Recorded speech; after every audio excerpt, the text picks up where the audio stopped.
existen las tradicionales termas todo a lo largo del río Uruguay, desde Paysandú hasta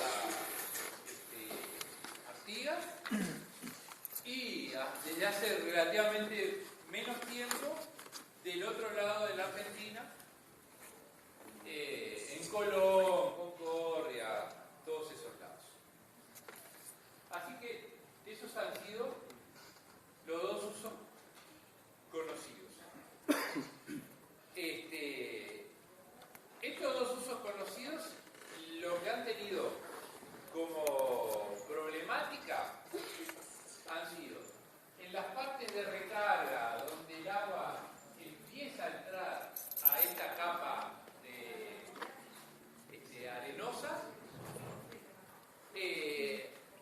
han sido los problemas de la extracción de agua para abastecimiento o para riego con pozos que eventualmente estuvieran mal hechos, es decir, que no estuvieran debidamente aislados y que a los cuales entonces pudieran, como si fueran heridas en un cuerpo, pudieran entrar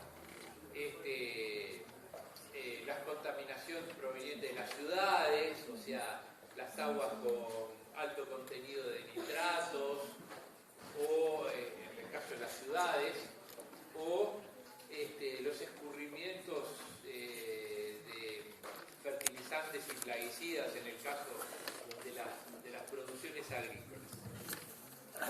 Y en el caso de la parte termal, lo que han habido son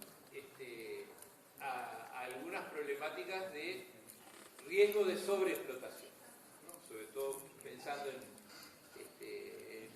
Salto, en un momento que vino una explosión así de cada hotel con un pozo, estaban uno al lado del otro y se empezaban a interferir. Sí. Ok. Esas son las problemáticas tradicionales.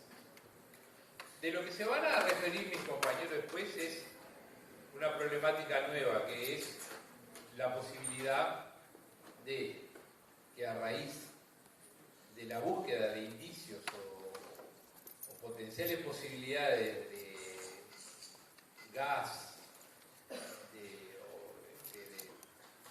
un tipo distinto del tradicional, estas explotaciones puedan afectar la calidad y el volumen disponible de este recurso. Pero habiendo dicho esto como una introducción, veamos un poco cómo se generó, es decir, cómo es que llegó a constituirse este cuerpo, que digamos es de agua dulce en muchas partes, sobre todo las que son cercanas a las zonas donde el agua infiltra el terreno y pasa al acuífero, y que son calientes y saladas en las zonas donde nosotros lo alcanzamos a través de los pozos termales. En el inicio, antes de su situación actual, hace unos 200 millones de años, digamos que un poco cuando los dinosaurios empezaban, eran chiquitos todavía, no habían crecido tanto, esto era una zona de un gran desierto, un enorme desierto seco, muy seco y caliente. Y ahí se acumularon decenas de metros de arenas. Arenas que hoy, en lo más parecido a como eran inicialmente, es lo que vemos en Tacuarembó, en las areniscas, a lo largo de la Ruta 5, por ahí. Incluso en esas arenas aparecen una especie de cocodrilitos de mini dinosaurios, que son de la misma época. Así que ahí se generó, digamos, lo que después iba a ser el cuerpo donde se iba a encontrar el agua del acuífero. Alrededor de unos 160, 150 millones de años. Se empezó a separar, en realidad ahí era todo un supercontinente, y empezó a abrirse, a separarse América y el África. O sea que en determinado momento en el medio, más o menos lo que sería hoy la mitad del océano Atlántico, empezó a haber emisiones de lava y empezó a separarse, a formarse el lecho marino, y empezaron a separarse los continentes por los mecanismos que se llaman de la tectónica de placas. Junto con ese proceso, en la costa de nuestro lado, ¿no? Por acá salía lava, es decir, de este lado se produjeron unos hundimientos que obviamente arrastraron a todas esas arenas de profundidades diferentes, unos hundimientos hasta más o menos unos 1000 metros, y esto fue acompañado de la emisión de grandes cantidades de lava basáltica, el basalto que nosotros hoy conocemos, la Artigas, Salto, que anda por todos lados, en todo el norte del Río Negro, por todos lados. Ese mismo basalto parecido, esas emisiones cubrieron todas las zonas, Paraguay, Argentina, Brasil, ya le digo, desde San Pablo hasta, por ejemplo, en Argentina llegan hasta Mar Chiquita, hasta el lago salado ese que por abajo, ¿no?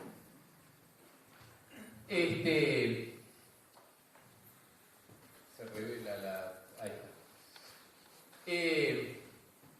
Y entonces ese hundimiento que se produjo, como una distensión, aprovechando una distensión de la corteza terrestre, se rellenó con basalto, 1000 metros de basalto groseramente.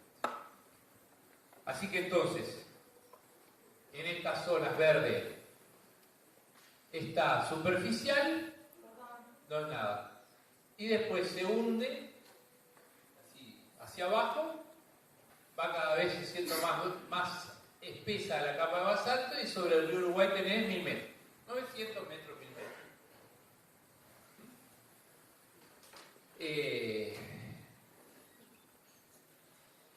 El agua que entra, sea Tacuarembó, San Pablo, a medida que va descendiendo, se va calentando. Porque, digamos, en la corteza terrestre, cada 30 y pico de metros sube 1 grado la temperatura aproximadamente. Eso es debido al calor interno. Se va calentando y va teniendo más capacidad de disolver sales, y se va cargando de sales. Y se va cargando en forma diferente. Y esas diferencias, según las rocas que vayan encontrando, es lo que después nosotros encontramos como diferencia en el agua de las distintas termas, que tienen distintas temperaturas y distintas salinidades.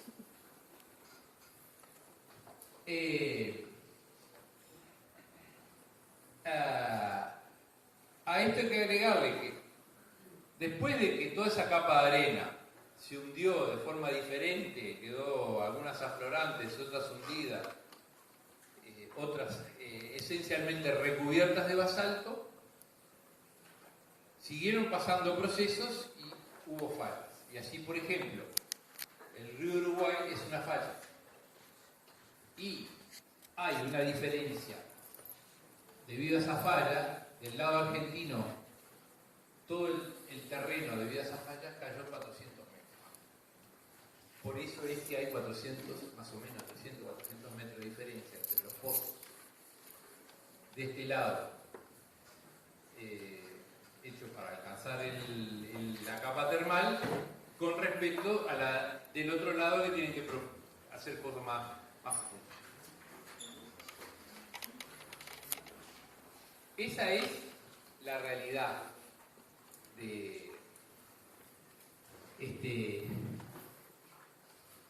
del acuífero.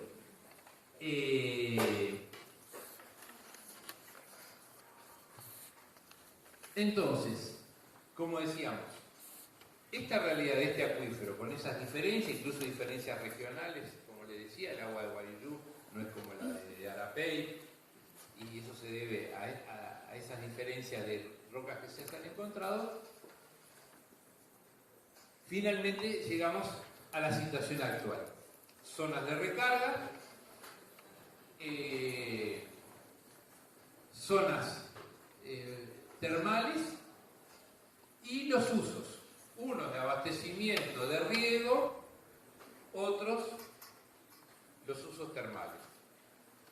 Con la problemática general de, en un caso, por el uso, sobre todo en el lado brasilero lo usan bastante, no es el único, de que si los pozos están mal hechos, pueden servir de vía para que acceda a la contaminación de ciudades o de producción agrícola al agua y la degrade, o sea en el caso del termalismo, que también puede llegar, si están mal hechos los pozos, a contaminaciones, puede haber problemas de sobreexplotación.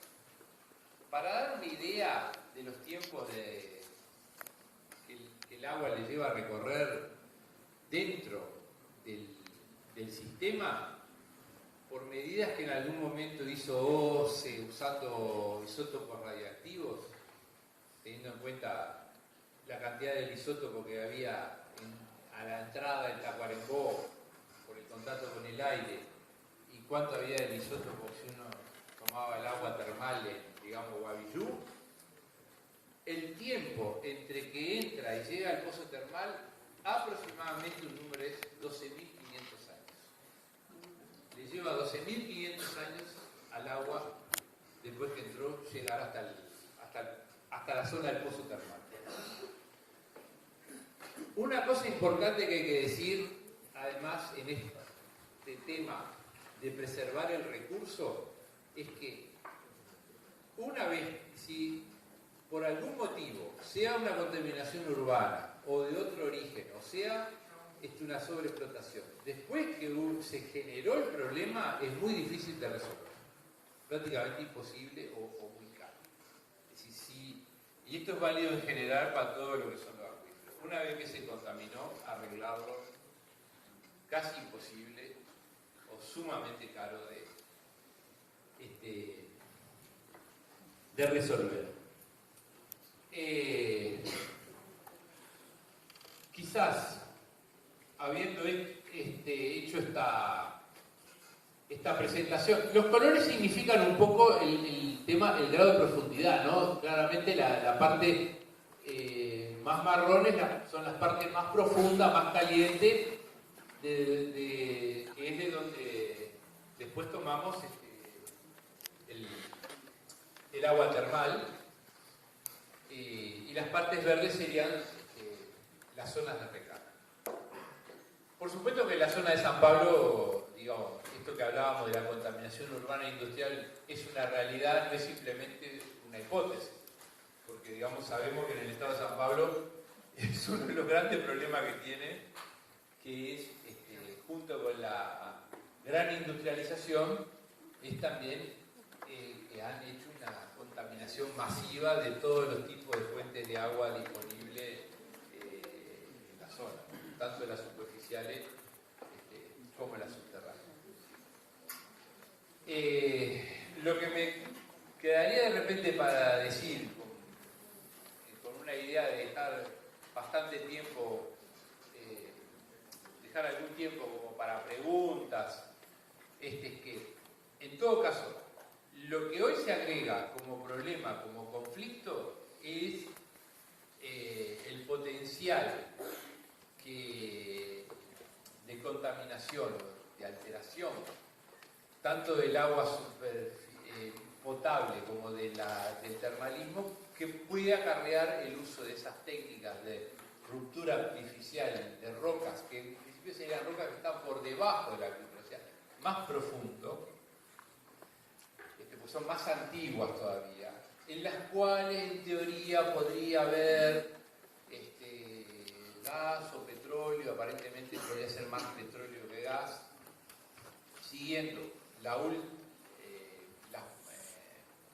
modas o tecnologías que aparecen con los aumentos de precios, Digamos, cada aumento de precio de la materia prima o de los combustibles conlleva la posibilidad potencial de aplicar tecnologías que hasta ese momento no se usaban, que además pueden ser discutibles, que en este caso consisten en fracturar artificialmente rocas que no están fracturadas y que tienen, por lo tanto, pueden tener gotas o burbujas separadas, que en los yacimientos normales de combustibles fósiles, la geología posterior a la formación generó los canales por los cuales pudieran fluir y juntarse, generando un yacimiento de tipo tradicional, es decir, uno de esos yacimientos que uno ve que hay como una especie de lago de petróleo y por encima un lago de gas y alguna cosa impermeable que lo mantiene todo en el sitio, ¿no? Y que en definitiva le hacen un agujero, llegan hasta ahí y lo sacan. Acá el proceso natural de concentración, de migración y concentración no se dio. Y uno viene a hacerlo posteriormente haciendo pozos, generando como mini cavidades donde se pueda juntar de forma inducida, pero relativamente pequeñas cavidades, pero con el tipo de fracturación asociada a esta tecnología, en realidad uno no la controla. Es como que uno tira la bomba, pero uno no sabe para dónde salen las esquirpas, digamos, ¿no? Entonces tampoco sabe hasta dónde llegan las fracturas. Y por la experiencia que hay en Estados Unidos, en otros países, la fractura con mala suerte, que uno no la controla, puede llegar hasta el patio de la casa, puede generar, digamos, daños mineros. Esto está documentado hay un documental más o menos de 1 hora que uno lo puede conseguir en internet, incluso fue presentado hace unos años atrás, fue presentado en algún festival de cine documental, se llama Gasland, Tierra del Gas, ¿no? Gasland. Y que documenta bien cómo es que efectivamente, como uno no controla bien, esa fracturación puede hacer que el gas no solo tenga salida por donde yo lo quiero sacar, sino que pueda tener salida por cualquier lado. Y además se usan unas sopas de productos químicos para facilitar, como para fluidificar, como para lubricar la migración forzada. Sopa de productos químicos que se puede imaginar que no son ni biodegradables ni amigables con el medio ambiente y que conllevan otros problemas suplementarios. Entonces, yo en principio, después de haber presentado cómo era el acuífero guaraní, aproximadamente su génesis, el tipo de uso principal que tenía, que es distintos de acuerdo a las zonas, la problemática que hoy tiene y lo que sería la potencial problemática que se podría generar de prosperar este tipo de técnicas. La última cosa que igual que quiero aclarar es que todo es como una exploración. Nadie sabe exactamente, no hay información, eso es una de las cosas que se requiere, se pide, porque estas cosas como que tienen que tener licencia social. Uno tendría que poder decir, si vas a venir a modificar o perturbar la comunidad en la que vivo o las disponibilidades de agua subterránea, eventualmente superficial, quiero saber de qué se trata bien, quiero saber si es real, si no forma parte de la burbuja especulativa que tiene muchas expresiones hoy, que no es solo inmobiliarias, de precios de alimentos, de precios de metales, todo eso, porque la comunidad, el tejido social que ya está, quiere permanecer, quiere más bien ser renovable, no estar al golpe de las subidas y bajadas de precios, sobre todo si la comunidad quiere perdurar. Bueno, y por ahí lo estaría dejando y pasándole a...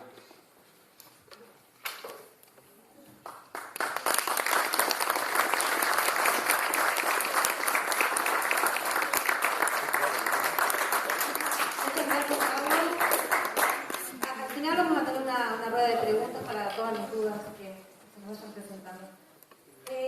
También hoy nos acompaña, no me lo anoté porque me olvidé en los nervios del principio, Antonio Graciano de la Casa Bertolt Brecht, que junto con la Comisión Nacional del Agua están apoyando este evento de hoy que estamos compartiendo acá esta tarde también.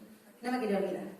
Otra cosa que no me puedo olvidar es que la gente de la Quinta Avenida, de Avenida Salto, ahí enfrente a las fábricas, nos convidó con unos almuerzos para la gente que venía, que llegaba y que le queremos agradecer gentilmente y nos están ayudando de esto. Agradecer también a la Junta Departamental, Edile Silva Pizorno, están presentes, estudiantes y docentes de UTU que también están presentes, a la Escuela 107, los alumnos de sexto año de esa escuela, a estudiantes y docentes del ITS y el IFD, a la Asamblea Popular Ambiental de Colón, de la Ruta 135, que también están acá, muy bien, compañeros de la Villa del Frente que están también en esta lucha, y también nos está acompañando Carlos D'Amico del Ministerio de Desarrollo. Nos acaban de pasar esta hojita. Y les paso con Víctor Macheta, periodista ambiental, que va a seguir charlando de este tema. Muchas gracias.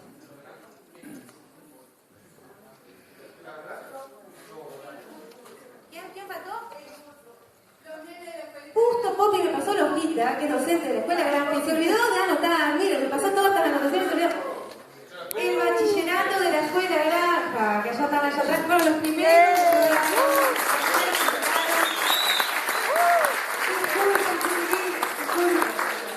Ayudaron a armar, a traer la mesa, pero Popi, claro, pertenece y se ve que ahí. Bueno, les agradecemos a todos y cada uno, acá una lista que me pasaron, pero a todos y cada uno de los que están acá, que hacemos esta tarde posible. Víctor, el paso al micrófono.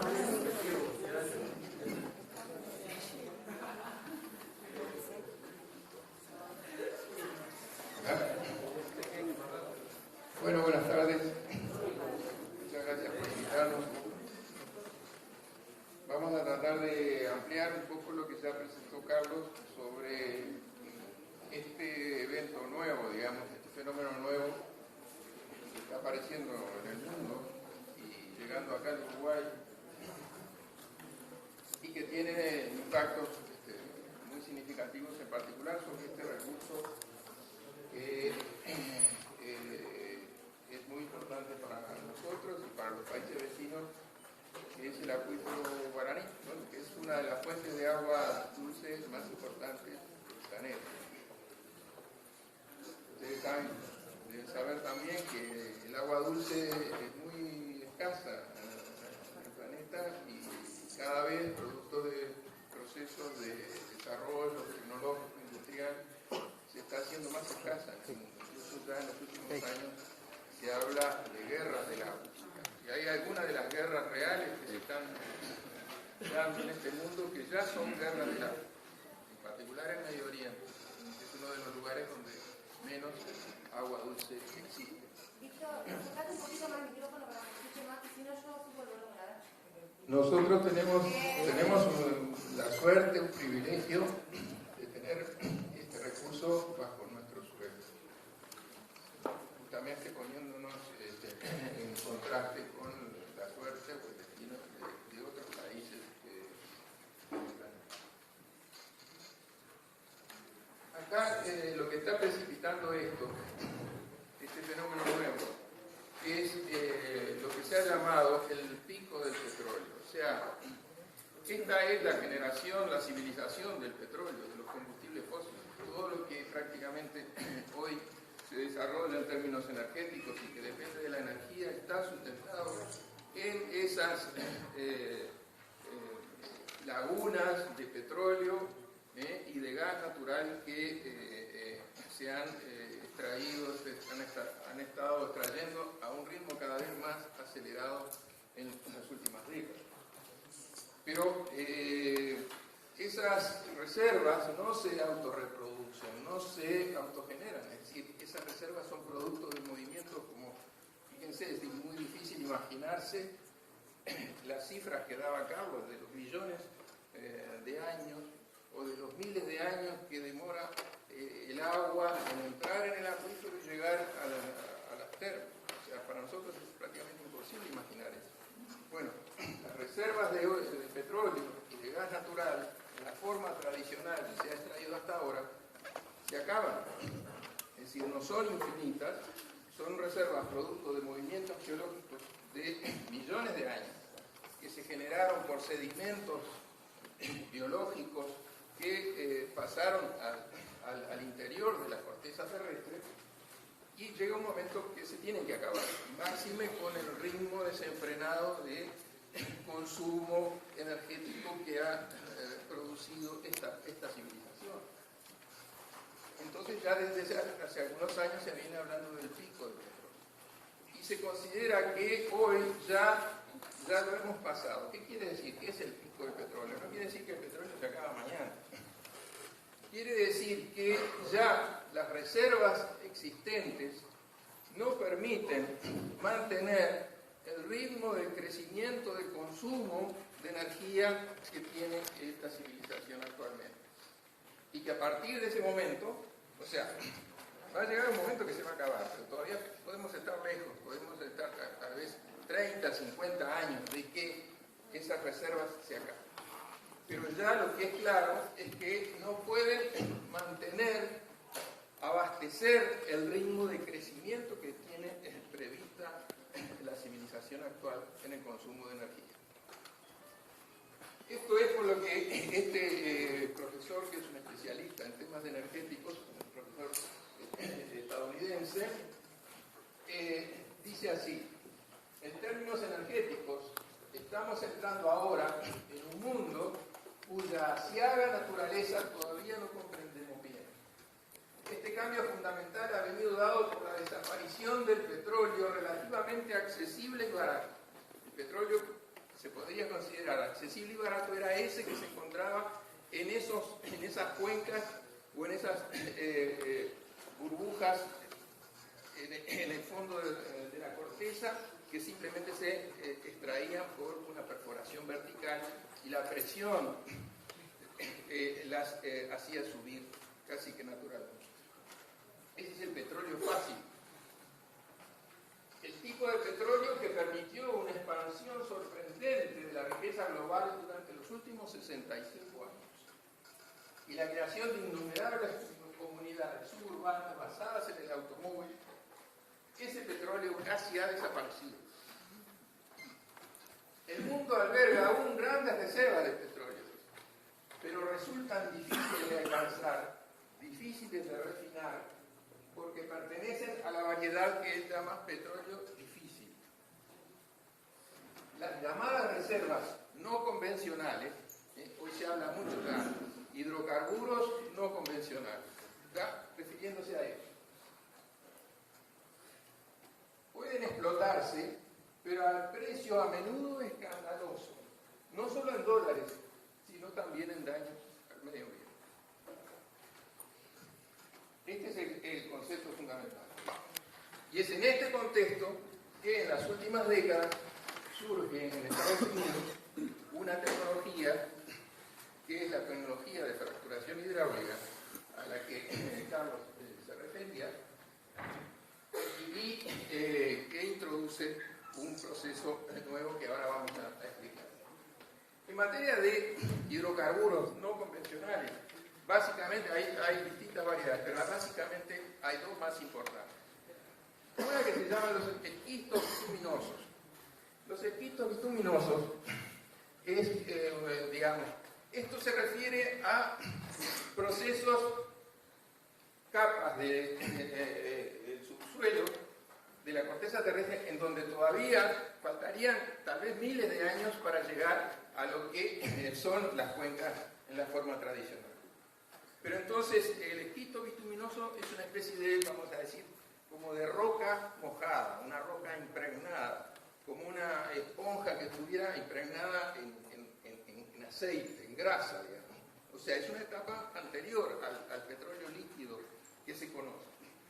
Pero entonces, en esos casos, los esquistos bituminosos, simplemente cuando se encuentra una reserva de ese contenido, esa roca se extrae directamente y hoy existen calderas incluso que permiten eso usado directamente como combustible. Ahora, esto no tiene grandes consecuencias, digamos, no tiene consecuencias sustancialmente distintas a las que podría tener la extracción del petróleo tradicional, porque simplemente es la extracción de esa roca y el uso directo como combustible. A veces puede hacerse una etapa intermedia para convertirlo en otra forma de combustible, pero es más o menos parecido a lo tradicional.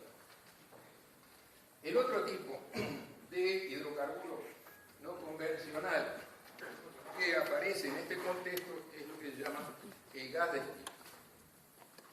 En este caso, ya es una roca seca, vamos a decir. Si no es la roca que yo les decía impregnada como una esponja, esta es una roca seca que tiene en los poros, puede tener un principio de gas o petróleo, pero en poros que a su vez están separados entre sí, en poros impermeables. O sea, es una roca que en poros muy pequeñitos tiene algo de gas o algo de petróleo. Lejos todavía de eso, por los movimientos geológicos, reunirse, formar una cuenca de cierta proporción. Entonces ahí se empieza a desarrollar una tecnología para extraer ese gas y ese petróleo que está en esos poros de una roca en el subsuelo. Ese mapa de la derecha muestra, es decir, vamos a llamar cuencas a las áreas donde se encuentra ese tipo de roca. Entonces, el color marrón ahí en el mapa, lo que está mostrando en el mapa de América del Sur, donde están las cuencas de esquisto, las reservas de esquisto o pizarra, que es como se le denomina a esta napa subterránea, a esta roca. Entonces, fíjense ahí en el mapa que la mancha marrón agarra el sur de Brasil, de Uruguay agarra prácticamente hasta el Río Negro, y el costado argentino, y bueno, y en Argentina hay otras cuencas más al sur que están ahí identificadas. Entonces, acá surge la tecnología. La fractura hidráulica consiste en lo siguiente. Se hace primero una perforación vertical hacia el lugar donde se encuentra la napa de esquisto o de pizarra. Cuando se llega allí, se inicia, esto es parte de una tecnología, fíjense que a profundidades que pueden ser de 2.000 o 3.000 metros, la perforación empieza a girar y entonces se empieza una perforación horizontal que puede tener 2 o 3 kilómetros de extensión. Ese caño, ese ducto que se hace con la perforación, se blinda y en la parte horizontal se le hacen unas perforaciones. Las perforaciones cada tanta determinadas distancias. Una vez hecho esto, desde arriba, desde la torre de operación, se le introduce una mezcla, un fluido compuesto por agua, arena y productos químicos. Incluso porque a veces en la discusión sobre lo que significa el fracking, esto se llama fractura hidráulica y por eso saben de la palabra esa que es una contracción en inglés de fracking. Se dice que no, pero que el fracking hace 40 o 50 años que se practica. No, lo que se practica desde hace 40 o 50 años en los pozos de petróleo tradicional es una especie de purga. Es decir, cuando el pozo ya está prácticamente agotado, se le introduce a presión agua, solo agua, para que salga hacia arriba lo último que le queda de petróleo. Pero ese tipo a presión de fluido es solo de agua. Acá se agrega arena y productos químicos. La gran presión que aumenta a medida que va llegando más hacia el fondo va dirigida a provocar la fractura de la roca en el subsuelo. La arena que contiene el fluido está dirigida a mantener la fractura abierta y los productos químicos a amalgamarse, a combinarse con el gas. Es decir, la fractura lo que va a hacer es abrir poros, abrir esos poros donde hay gas o petróleo, y con los productos químicos combinarse para formar un fluido que después se intenta llevar de vuelta hacia arriba, y entonces arriba en un proceso industrial se separa el gas o el petróleo del fluido original. Pero entonces acá empiezan los problemas. En primer lugar, como decía Carlos, la fractura no es controlable, o sea, no existe una capacidad técnica, ingenieril capaz de establecer hasta dónde puede llegar esa fractura. Simplemente por una ley física, esa fractura va a llegar hasta donde la resistencia que encuentre se lo permita. Es decir, no se puede decir, no, yo, bueno, como la napa de Quito tiene 50 metros de ancho, yo voy a hacer que la fractura no tenga más de 20 metros de largo, ¿no? No, porque eso va a depender de la resistencia que tenga ahí en el subsuelo, y puede, y como es lo que ocurre, atravesar otras napas, y entonces, a través de esa fractura, empezar a difundirse no solo los productos químicos que fueron introducidos desde arriba, sino otros elementos que tiene la roca en el subsuelo, que mientras están en el subsuelo a nosotros no nos afectan, o a los cursos o los depósitos de agua subterránea no los afectan, pero cuando se provoca esta fractura, sí también se empiezan a difundir.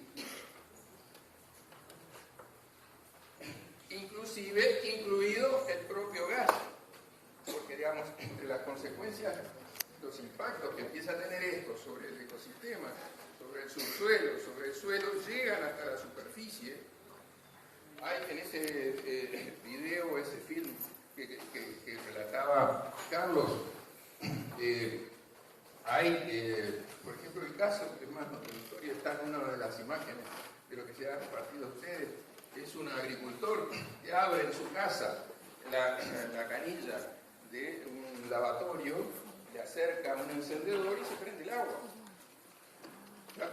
Se han encendido lagunas, han explotado, en Estados Unidos estamos hablando, han explotado pozos de agua comunes y corrientes de un establecimiento agrícola tradicional. ¿Por qué? Porque el metano ha llegado hasta ahí y desde abajo.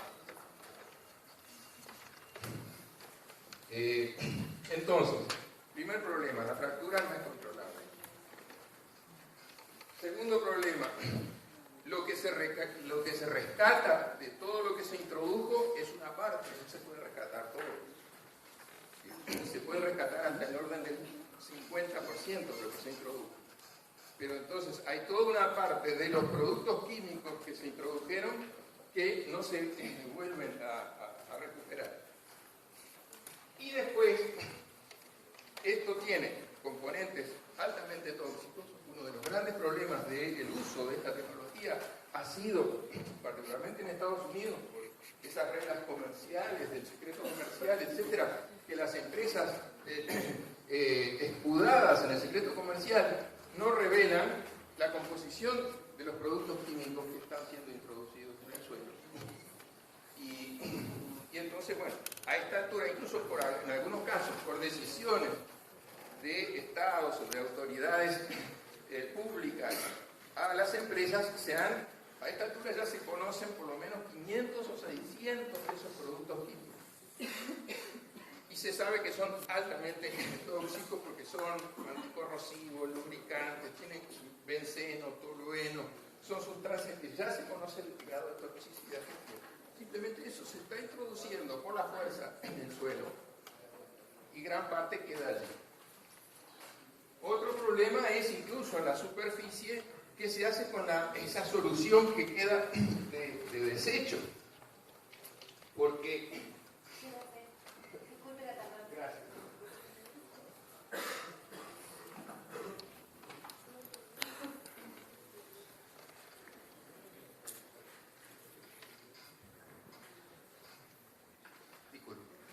Esta solución que queda arriba, al separar el gas o el petróleo que se obtuvo del fluido, del conjunto de fluido, queda una solución de desecho que está formada por esos productos químicos originales que se introdujeron, más otras cosas que recogieron en el camino.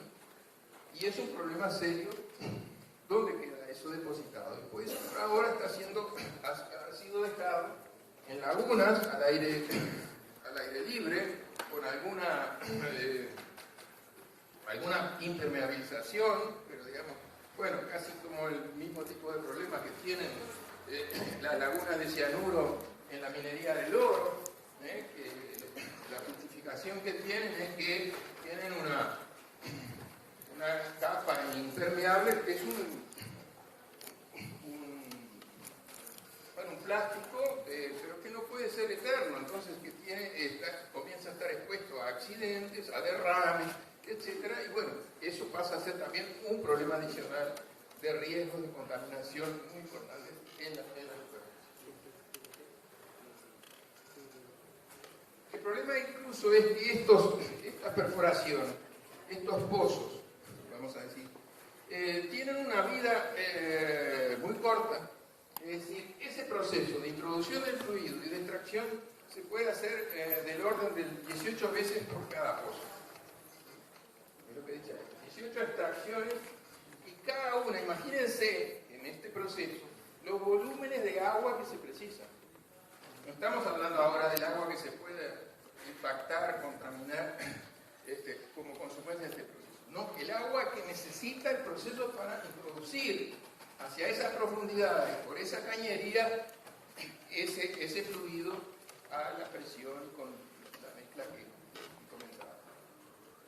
Entonces, las estimaciones, que son estimaciones entre mínimos y máximos, es de que cada una de esas perforaciones requiere de 9 a 30.000 metros cúbicos de agua, cada perforación. Cada pozo puede aceptar 18 extracciones, pero que son con mezclas diferentes. O sea, la mezcla que se usó una vez no se vuelve a usar, no se puede volver a usar. Solo un 30 a 50% del fluido vuelve a la superficie, mezclado con el metano, que se separa, y el resto es depositado en lagunas al aire libre. Eso es lo que yo les estaba comentando. Se dice que los productos químicos, es decir, los productos químicos son una parte pequeña de la mezcla. Lo que pasa es que por los volúmenes de fluido que son necesarios para desarrollar esta tecnología, son cantidades muy significativas. Por eso dice ahí al final, el riesgo depende de la concentración y la exposición a esas sustancias por los seres vivos. Pero las cantidades empleadas son muy grandes. En una plataforma de 6 pozos son de 1.000 a 3.500 metros cúbicos de químicos. Entonces, el tipo de explotación que se desarrolla está graficado en esa imagen.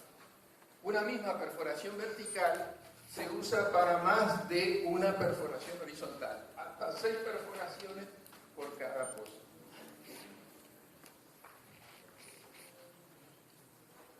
Entonces, los impactos que esto ya ha tenido, que no lo necesitamos probar nosotros, están allí sintetizados. Hay un sobreconsumo y agotamiento de fuentes de agua, que naturalmente entran en competencia con los otros usos existentes, y que ya para esos otros usos existentes ya estamos teniendo algunos problemas. Contaminación del suelo, de aguas superficiales y subterráneas, y del aire por operación y accidentes. Además, en estos pozos ha habido accidentes de manipulación de distintos tipos y de distintas peligrosidades. Terremotos por operación y depósito de residuos. Lugares en los Estados Unidos donde no había históricamente condiciones para sismos, se han producido sismos en consecuencia de esta tecnología. naturalmente, se está fracturando la roca en el subsuelo. Se están afectando fracturas naturales que existen en el subsuelo y en algunos lugares más sensibles se empiezan a producir movimientos. Mayores emisiones netas de carbono en la atmósfera y enlentecimiento de la inversión en energías limpias. Uno de los argumentos, ¿qué pasó acá? Cuando empezó a reconocerse la inminencia ya del pico del petróleo que yo les contaba al principio, entonces hubo en primer momento una tendencia, bueno, va a haber que empezar a usar otras fuentes de energía. Hasta hubo un estímulo a empezar a desarrollar energías que en realidad se tendrían que haber desarrollado desde hace tiempo, que son mucho más limpias que el uso de los combustibles fósiles, que el uso del petróleo. La energía solar, la energía eólica, la energía incluso de las represas. Entonces hubo en primera instancia y se pensó positivamente que el paso del pico del petróleo por fin estaba anunciando el fin de la era de los combustibles fósiles y íbamos a empezar como civilización a ser más educados por nosotros y por el medio ambiente. Pero apareció esta tecnología y como las grandes petroleras del mundo son las que dominan además el uso también inclusive de las tecnologías limpias, porque cuando han aparecido formas limpias de uso, de desarrollo tecnológico, los que las compran son esas mismas empresas petroleras y ellas son las que controlan cómo se va usando la inversión y cómo se van gastando los recursos. Y mientras ellos tengan toda una infraestructura destinada al petróleo fósil, hasta que no se saque la última gota de eso, no lo van a abandonar y no nos van a permitir a nosotros que lo abandonemos. Entonces, el gas y el petróleo no tradicional o no convencional les es más útil hoy por hoy para ellos, mientras tiran para adelante las otras tecnologías. Entonces, esto ha traído como consecuencia un enlentecimiento, que se dice al final, de la inversión en energías limpias. Y hasta se usa como argumento que el gas que se trae por medio de la fractura hidráulica, el gas de esquisto, como el gas natural es menos contaminante que el petróleo, como que esta tecnología tendría un componente positivo de permitirnos usar, consumir más gas natural que es menos contaminante que el petróleo. El problema aquí es que claro que el consumo del gas natural es menos contaminante que el petróleo. El problema acá está en la tecnología para extraerlo. Lo que aquí es altamente contaminante e incluso emite mayores emisiones de carbono que otras tecnologías, es la extracción bajo esta tecnología. Es decir, el costo, el impacto de la tecnología es lo que la hace mucho más nociva que todo lo conocido hasta ahora. Claro, entonces, pero esto se combina no solo con intereses económicos, sino con intereses políticos de gran porte, de gran tamaño. Fíjense, ahí en las manchas negras, ese es el mapa del globo. Las manchas de ese marrón oscuro son las reservas de esquisto, de hidrocarburos no convencionales, hasta hoy descubiertas o hasta hoy timadas en el mundo. Resulta que las manchas esas están en países que hasta hoy prácticamente no tenían petróleo, como por ejemplo Estados Unidos o China, y que dependían de las cuencas del petróleo tradicional, fundamentalmente radicadas en el Medio Oriente, y que han sido además la base de todas las guerras y de la inestabilidad constante del Medio Oriente, justamente por eso. Pero entonces esto a ciertos países, en particular a Estados Unidos, como potencia mundial, les plantea que, bueno, con esto podrían llegar a ser ahora independientes en el abastecimiento energético e incluso pasar a exportar. En Estados Unidos, ya con el gas de esquisto, se está abasteciendo el orden del 40% del consumo de gas de Estados Unidos. Con esta tecnología. se está planteando la posibilidad de exportar. Entonces, este argumento de la autonomía energética es un argumento muy políticamente importante para los países, y sobre todo países que tienen ambiciones de poder y de dominación. Fíjense, eso resulta que, como yo les decía, estos pozos, las perforaciones horizontales, no pueden ir tampoco muy lejos. Sería sumamente costoso. Ya a más de 2 o 3 kilómetros seguir esa perforación horizontal. Entonces eso inevitablemente trae como consecuencia en una zona, en una cuenca importante, que se empiecen a desarrollar pozos uno al lado del otro, a un promedio de 3, 5 kilómetros de distancia uno del otro, para desarrollar la misma tecnología. Esa es una foto de una región, creo que es del estado de Wyoming, en Estados Unidos, donde ese es el panorama del desarrollo del fracking en esa región. En Estados Unidos se han contaminado suelos de zonas importantísimas del territorio estadounidense que han llevado a la movilización de poblaciones enteras para prohibir esta tecnología. Hay estados, incluso cuando en el estado no han conseguido eso, han buscado la población, la comunidad menor, en un distrito, que en el distrito se prohíba el uso de esta tecnología. Pero los intereses son grandísimos. Las comunidades están peleando contra la Chevron, contra la Exxon, que son las grandes petroleras mundiales. Y entonces hay una lucha desigual, naturalmente, pero donde la sociedad, la comunidad, busca defenderse de los impactos de esto, porque simplemente el terreno se les destruye, digamos, y no tienen posibilidades de seguir sustentando su vida en ese lugar.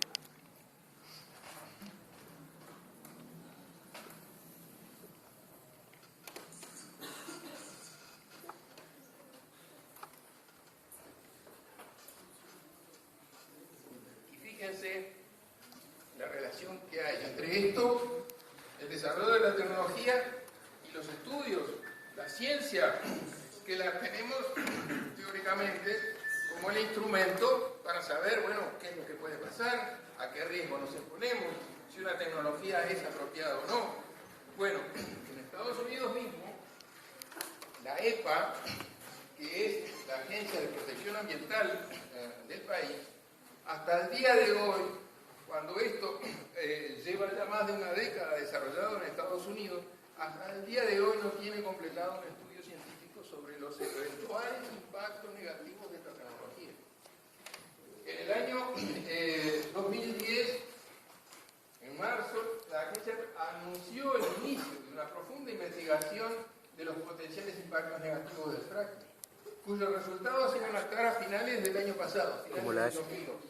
A finales del 2012 emitió un comunicado diciendo que no iba a poder tener eso. Entonces eso llevó incluso a una revista científica en Estados Unidos a decir que la tecnología había superado ampliamente el conocimiento sobre la misma. O sea, que es la inversión de los valores. Porque acá, incluso en las conferencias internacionales sobre medio ambiente que se hacen, se habla permanentemente del principio de precaución. ¿Qué dice el principio de precaución? Que si hay una tecnología, una técnica, como se aplica también para los remedios, para los fármacos, que si hay una tecnología, un recurso que potencialmente puede afectar la salud de las personas, el ecosistema, sin tener todavía la demostración científica de que es efectivamente así, lo prudente es no aplicarla y desarrollar primero los estudios para saber qué es lo que pasa. Bueno, acá hoy se hace al revés. Es decir, por los intereses económicos y políticos, la tecnología sale adelante y la ciencia va corriendo atrás de lejos, sin capacidad después para establecer controles. Porque ya, digamos, los intereses desarrollados han sido inmensos y entonces para detenerlos o revertirlos es muy difícil. Esto es una muestra solo de las manifestaciones que ha promovido esto. La gente sale a la calle porque no tiene otra alternativa. Y esto ha llevado a algunos países enteros a prohibir esta tecnología. El primero que lo hizo fue Francia. Francia no podrá decir que es un país del tercer mundo, que no tiene... En Francia, que incluso, por ejemplo, en el tema energético, el 70% de la matriz energética de Francia es nuclear.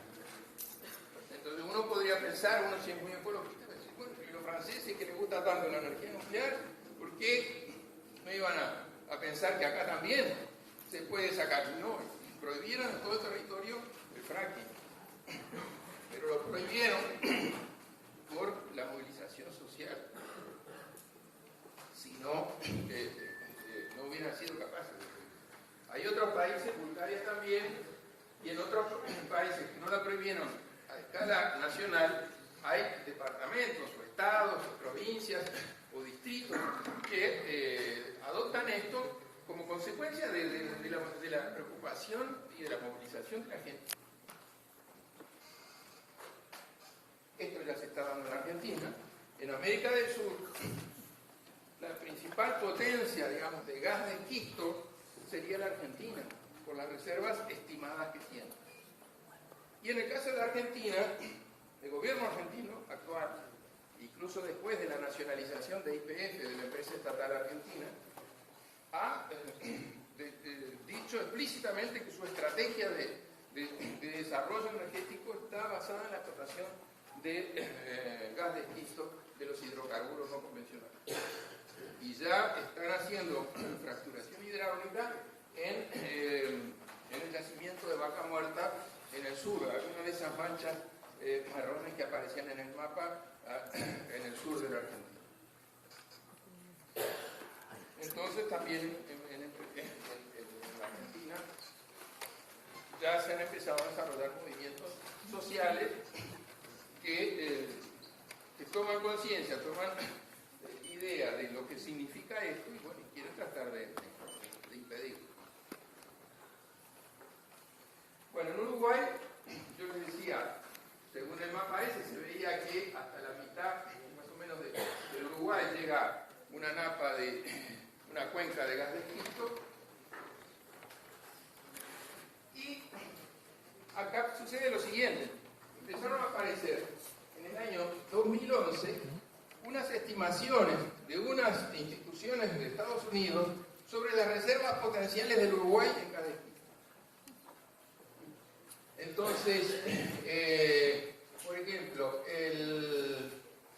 la Administración de Información de Energía de los Estados Unidos adjudicó a Uruguay reservas técnicamente recuperables de gas de esquisto de 21 TCF. El TCF es la forma que se mide en estas reservas, que un TCF quiere decir 1.000.000 de millones de pies cúbicos. En agosto del mismo año, otra entidad de Estados Unidos, tipo el Servicio Geológico de los Estados Unidos, calculó la reserva de Uruguay en 13,4 TCF. Entonces, ¿pero qué pasa acá? Esa información, ¿de dónde la sacaron? Nosotros averiguamos que la información que ha manejado el Servicio Geológico de los Estados Unidos es información proporcionada por el Uruguay. Es información proporcionada por las investigaciones que ha hecho hasta el momento acá, que es el ente estatal uruguayo que se encarga de este tema. Sin embargo, hablando con los técnicos de acá dicen que ellos no pueden afirmar esto que está afirmando Estados Unidos. Para los técnicos uruguayos, las informaciones disponibles no permiten hacer ninguna afirmación sobre gas de esquisto.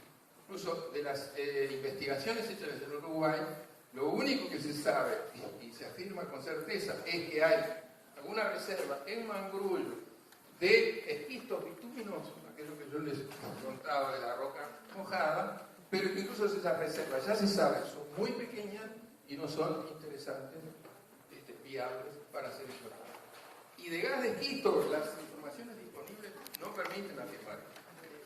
Pero, sin embargo, acá empezamos con lo que es un discurso dual, un discurso ambiguo, de nuestro Estado, de nuestro gobierno, porque entonces, por un lado, algunos dicen que no, que la información disponible no es suficiente, pero por otro, incluso algunos de esos técnicos hacen trabajos científicos en donde afirman que acá en Uruguay existen posibilidades de explotación de gas de esquisto.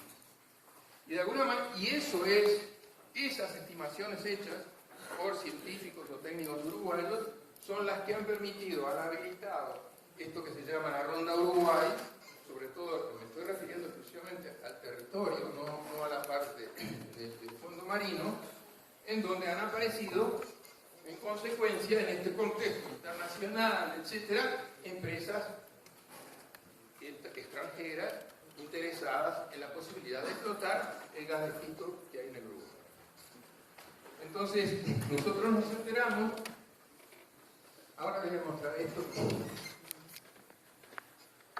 nosotros nos enteramos que en el 2009 ANCAP firmó un contrato de prospección para estudio de hidrocarburos no convencionales en un área que abarca buena parte del departamento de Tacuarembó, parte de Salta y Paysandú, para exploración en hidrocarburos. Ese era un contrato por 2 años, venció en el 2011 y, bueno, este proceso tiene 3 etapas: prospección, exploración y explotación. La prospección es detectar en principio a grandes rasgos si hay una reserva interesante. La exploración es la segunda etapa, donde si se considera que hay una reserva interesante, entonces la empresa pide para medir la calidad de esa reserva. Entonces ahí empiezan las perforaciones. Las perforaciones van dirigidas a llegar al recurso, poder medir el volumen que tiene y medir la calidad de lo que se ve. Si es un metal, el porcentaje de metal que tiene el mineral; si es un hidrocarburo, el porcentaje de gas o de petróleo que puede tener esa roca. Esa es la fase de exploración.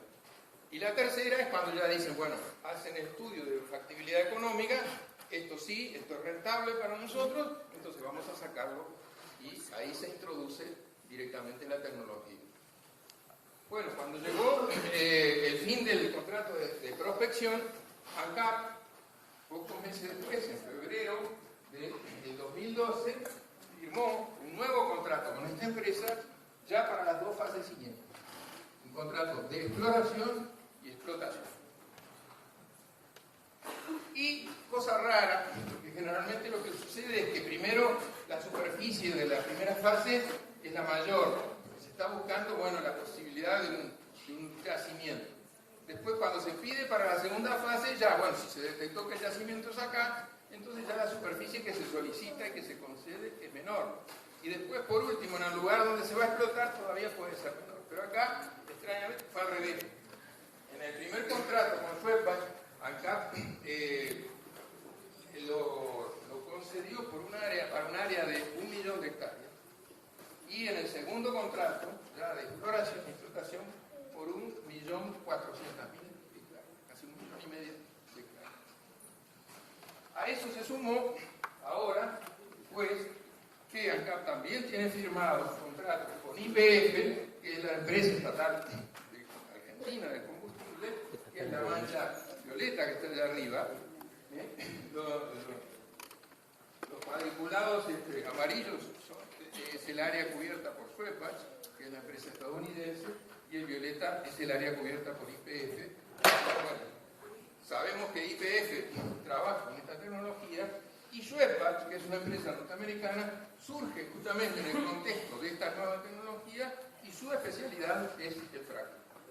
Tanto es así que Schweppes tenía títulos de prospección en Francia, y cuando Francia determinó la prohibición de la tecnología en su territorio, le retiró esos títulos, porque esta empresa simplemente no tiene otra tecnología alternativa que ofrecer. Pero entonces, esto pasa a ser parte de la manera doméstica de manejar la información, en donde lamentablemente todavía hoy hay que hacer una lucha muy fuerte para obtener la información, para saber lo que pasa, para saber lo que se está decidiendo.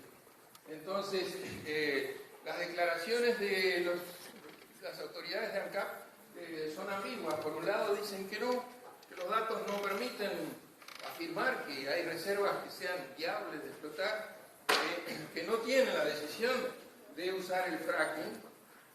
Y por el otro, pongo ahí, por ejemplo, unas declaraciones del presidente actual de ANCAP, Claudio Dick, en donde después de una reunión con el gobernador de Entre Ríos, Ulibarri, que es un definido defensor de la explotación del gas de esquisto, además el presidente actual de YPF fue un amigo en este momento y en esta región.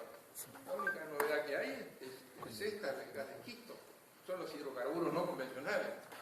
Entonces, quiere decir que lo que estamos trabajando es en eso. Pero por otro lado dicen que no. A veces uno tiene que recurrir a la información internacional para saber lo que está pasando acá en el Uruguay, porque afuera se dicen cosas que acá no circulan.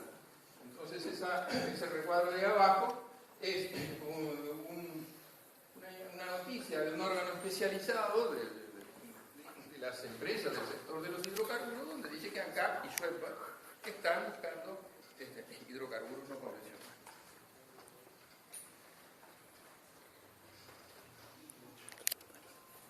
Nosotros, como periodistas, buscamos dar la información relacionada con esto. Cuando entrevistamos a un técnico, el técnico principal, que además creo que está anunciado para venir a Paysandú, porque están dando charlas, se ve que han visto que hay una inquietud en la población y entonces están queriendo dar una información. Yo creo que están tratando de echar algunos baldes de agua fría para que la gente no se inquiete mucho. El doctor Héctor de Santana me decía que, bueno, no hay datos suficientes, no tenemos la decisión, la fractura hidráulica es contaminante, es un riesgo, más con el caso del acuífero guaraní, eso es lo que dice el doctor de Santana. Pero entonces yo le pregunté, yo le digo, bueno, pero yo quiero conocer el contrato, qué es lo que firmó ANCAP con Schweppes, porque eso es lo que se comprometió ANCAP. Digamos, la declaración de un técnico o de un director que hoy está y mañana no está, mañana cambió de opinión, a mí no me da la certeza suficiente. Yo quiero ver qué es lo que firmó el contrato. Y bueno, el contrato no lo quería mostrar, se apeló por una ley de acceso a la información pública que todavía se tiene que usar mucho, a la justicia para que mostraran el contrato. Y en el contrato pudimos confirmar cosas que no se decían claramente.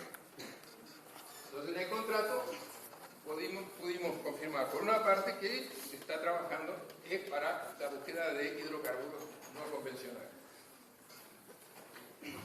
Segundo, el contrato establece un órgano de decisión, un órgano de administración del contrato, donde en ese órgano ya forman partes iguales ANCAP y la empresa norteamericana. Quiere decir que hay, sobre un recurso del país, ya por ese contrato, nosotros pasamos a tener la mitad del poder de decisión. En caso de que haya discrepancia, empatamos y nosotros no podemos decidir ya sobre un recurso nuestro. Y, en tercer lugar, para el caso de empate o para el caso de divergencia, el contrato establece que será dirimido el litigio en un tribunal arbitral internacional. Bueno, perdimos de todo. Porque los tribunales arbitrales internacionales establecidos para este tipo de contratos o de tratados están favoreciendo a las empresas en lugar de los gobiernos.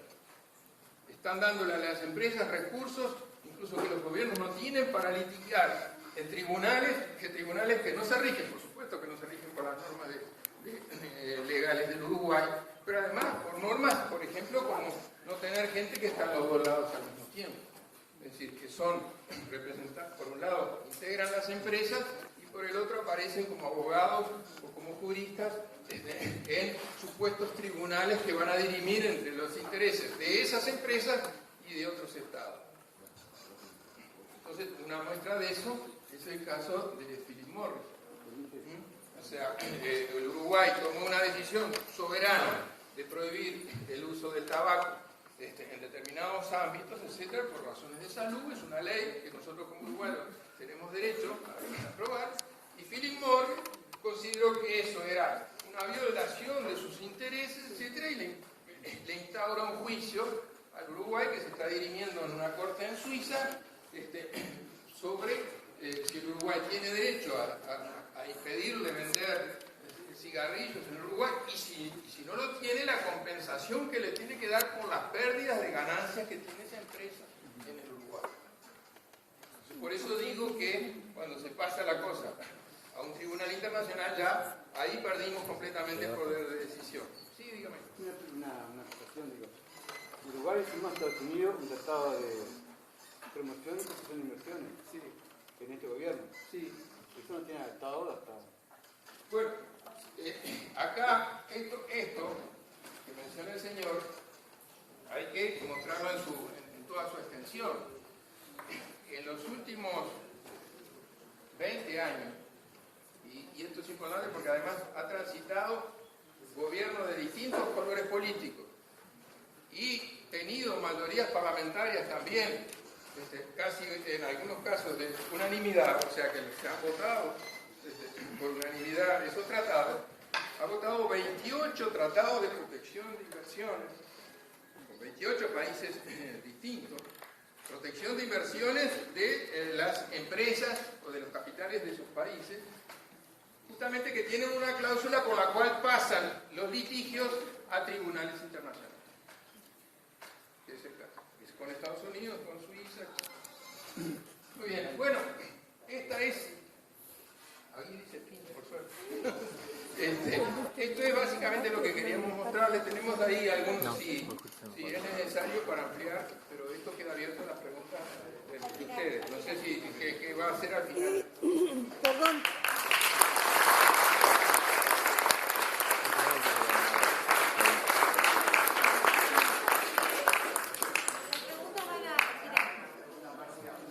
Sí, para el final son las preguntas, después de Lourdes. Ahora quería presentarles, agradecerles a todos por la atención nuevamente y por que estén acá, a todos y a todas, y presentar a Lourdes Martínez de FOSE y de la Comisión de Defensa de la Abuela Virgen.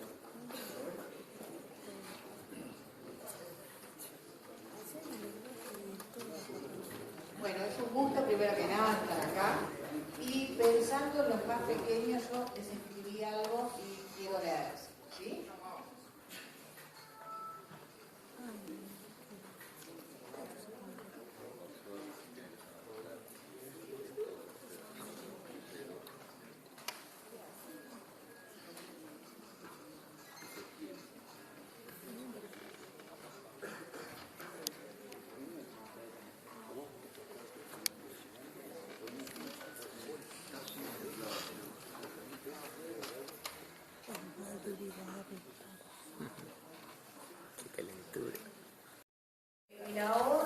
La OCE es atención presencial, o sea, de todas las quejas que tenga la población, las voy a recibir yo, y soy como la cara visible de la OCE. En cuanto entran al hall del edificio Cordón, allí me van a encontrar en la orientación al cliente. Aparte, milito en mi sindicato, que es la Federación de Funcionarios de OCE, que tiene 66 años. OCE tiene 60 y la Federación es más vieja que la propia OCE. ¿Por qué? Porque tenemos agua en Montevideo desde 1871, con la empresa de aguas corrientes, que fue creada por 3 personajes de la época que fueron los que ganaron la licitación para llevar el agua a la plaza pública que queda en la plaza central de Montevideo, frente a la catedral. Desde esa época, los funcionarios de agua, los aguateros, se fueron alineando. Así que cuando se pasa el agua a manos públicas, que fue por el año 52, 1952, cuando pasa a manos públicas, ya teníamos gremio de los aguateros. Entonces, de allí, como se extendió el agua pública a todo el país, se creó la Federación de Funcionarios. O sea que tiene representatividad en todo el país el sindicato. Este sindicato es el que ha colaborado y ha estado desde la fundación en la Comisión Nacional en Defensa del Agua y de la Vida, una comisión que se generó a raíz de la privatización de agua en Maldonado. Resulta que OCE tiene un sistema de facturación que es cruzado. ¿Qué quiere decir? Que las poblaciones que tienen mucha facturación, ¿cómo se dice? Subvencionan a las poblaciones que tienen poca facturación, o sea, poblaciones pequeñas que también hay que hacer obras y que por la facturación que tienen no se llega a la cantidad de dinero para la obra. Las poblaciones más grandes subsidian a esas más pequeñas. Entonces, la privatización llegó por el lado donde se facturaba más. O sea, al mercado no le interesa dar agua, le interesa sacar rédito. Y empezó en Maldonado, en Punta del Este, donde la facturación es casi la mitad de lo que recibe OCE en Susana. De allí no solo el problema de la privatización, sino de la mala calidad en ese momento del agua y que no cumplieron con las obras que tenían que cumplir. Y de ahí, desde ese evento, es que nace la Comisión del Agua con vecinos de la ciudad de la costa y de Maldonado, que ante la preocupación esta se vinieron hasta el sindicato para ver qué podíamos hacer todos juntos.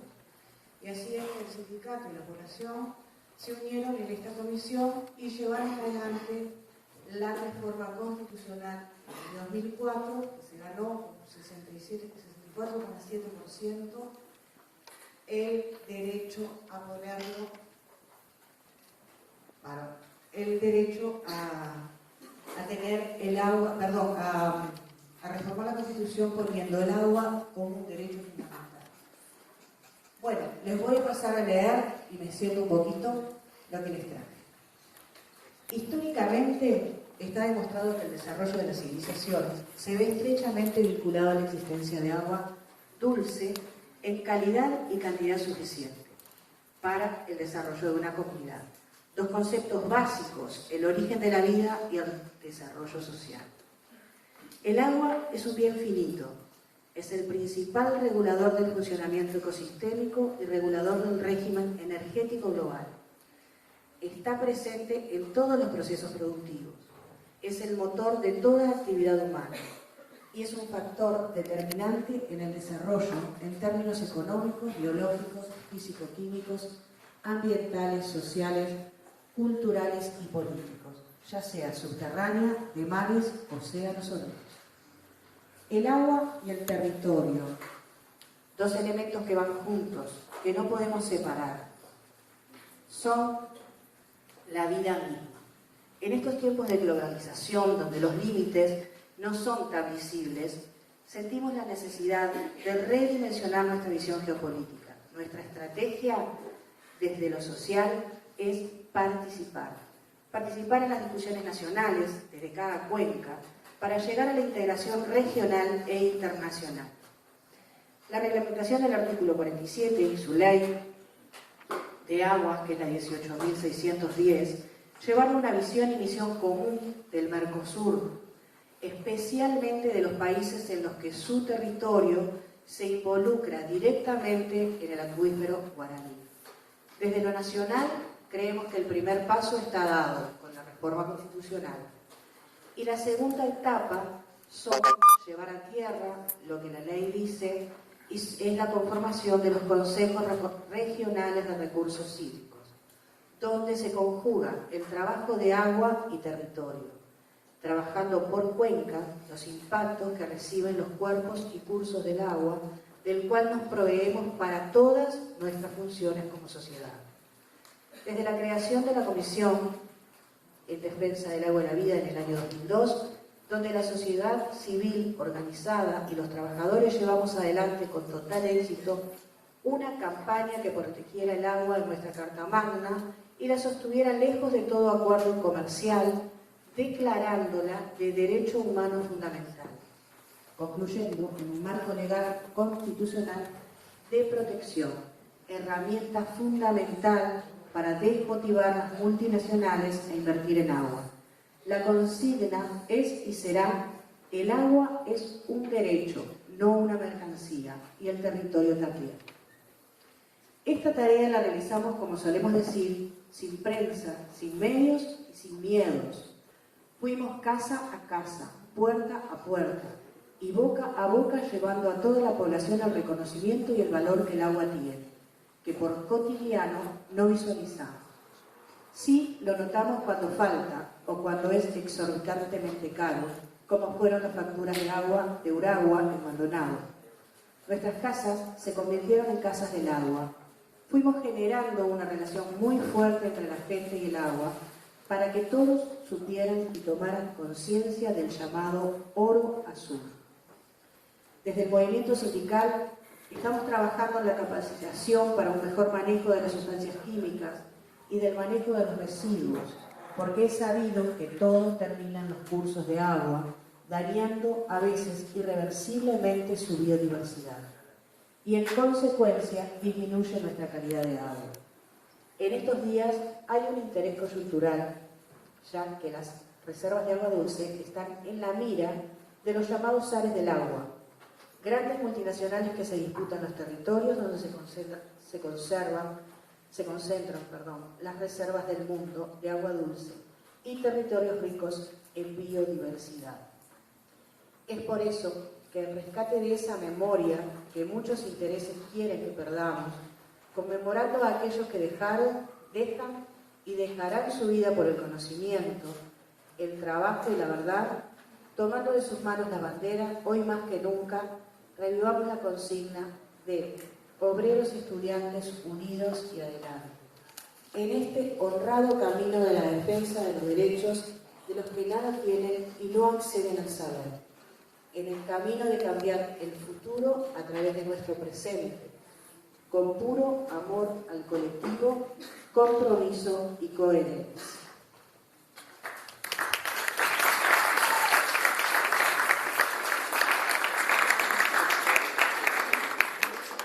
Pensando en los más chicos, pensando en el presente y pensando en el futuro, ¿no? Ahora mis compañeros que me precedieron nos ilustraron espectacularmente sobre el daño que causaría nuestro ambiente en sí, el agua.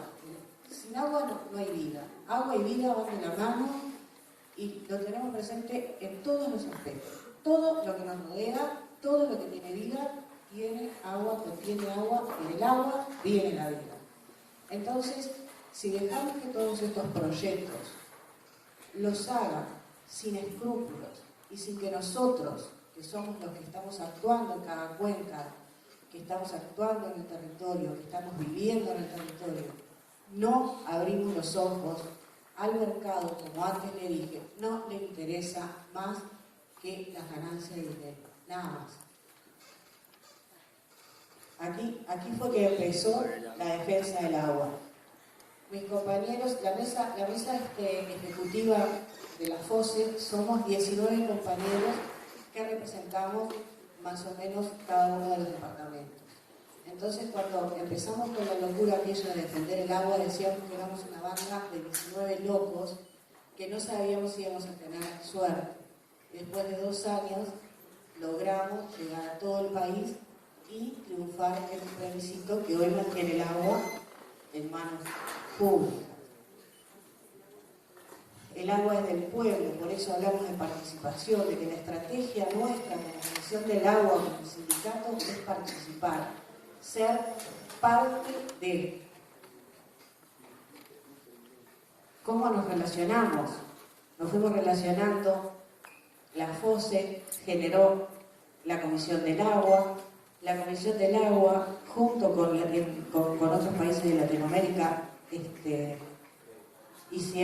crearon la red Vida, y pertenecemos también a la Internacional de Servicios Públicos, que es una internacional donde todos los servidores públicos están agremiados a ella. Acá tenemos la foto de donde estamos parados y de lo que tenemos que cuidar. Y acá falta algo.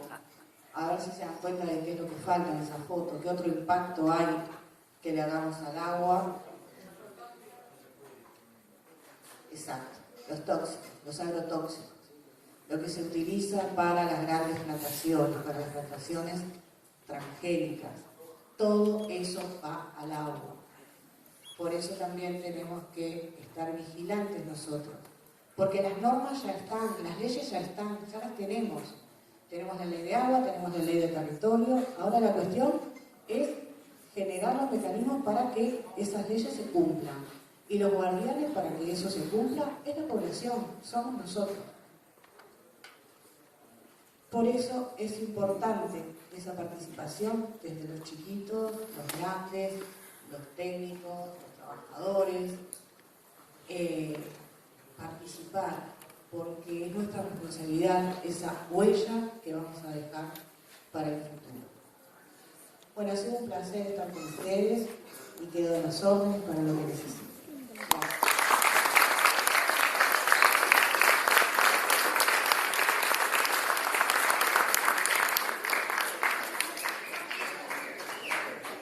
Bueno, muchas gracias a Lourdes, a Víctor y a Carlos y a todos. Y ahora, bueno, quien tenga algún comentario, pregunta para los panelistas o algo para aportar, está abierto el micrófono.